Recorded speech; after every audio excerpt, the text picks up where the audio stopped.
Welcome to our guide on teaching your dog the essential sit command, a cornerstone of obedience training.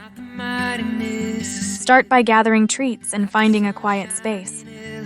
These tools set the stage for effective training. Use the treat lure technique.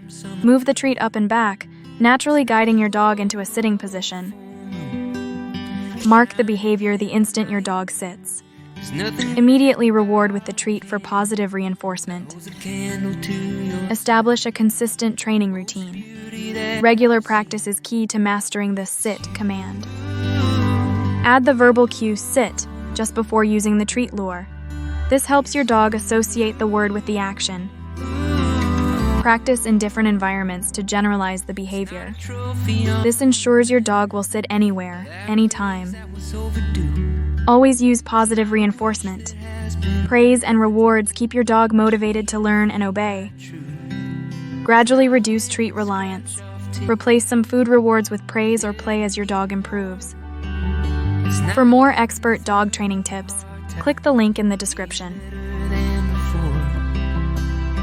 Nothing beats the feeling